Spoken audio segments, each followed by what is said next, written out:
আসসালামু আলাইকুম ওয়া রাহমাতুল্লাহি ওয়া বারাকাতুহু। সম্মানিত ভিউয়ার্স, আসলে আমি আজকে যে বিষয়টা নিয়ে কথা বলবো সেটা হচ্ছে যে এখন বর্তমানে নেটে যে ভাইরাল যে আলোচনাটা সেটা হচ্ছে ফজলুর রহমান সাহেবকে নিয়ে।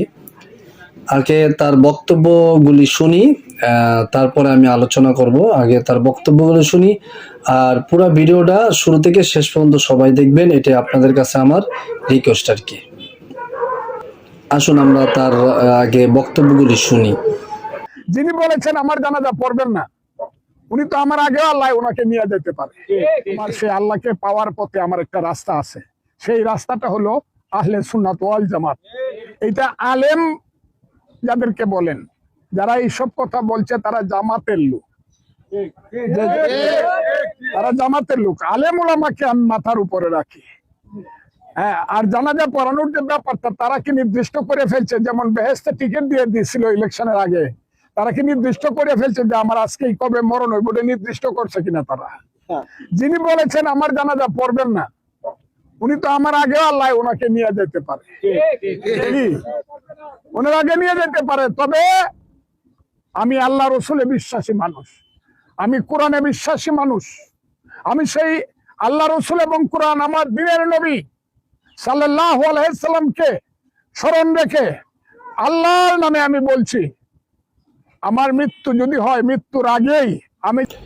এখন ফজলুর রহমান সাহেব যে কথাগুলি বললেন এটা তো আপনারা শুনলেন, এটা আপনারা কমেন্টসে বলে যাবেন যে আসলে তারপরে এর তার জানাজার বিষয়ে যে ই করবো যে কে কে জানাজা পড়াবে, আমরা একটু এ বিষয় নিয়ে আরেকজন আলেম কি বলছেন আমরা তার বক্তব্যটা একটু শুনি।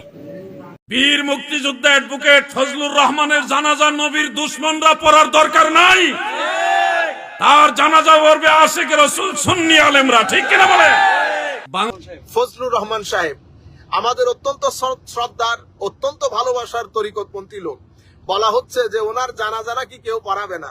আমি ফজলুর রহমান ভাইয়ের প্রতি শ্রদ্ধা রেখে বলছি, আপনারা যারা আমার এই মেসেজ শুনছেন দয়া করে ওনাকে পৌঁছিয়ে দেবেন। উনি ইন্তেকাল করলে আমি যদি শুনি পৃথিবীর যেই প্রান্তে থাকে আমি গিয়ে ওনার জানাজায় শরীক হব। সেদিন যদি কেউ জানাজা পড়ার না থাকে আমি বলছি ওনার জানাজা আমি পড়াবো ইনশাআল্লাহ।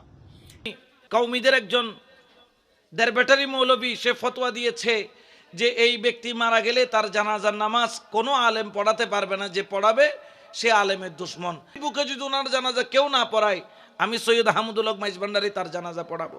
এখন সম্মানিত ভিউয়ার্স, এখন আমরা যে ভিডিওটা দেখবো এটা হচ্ছে আপনার জুবায়ের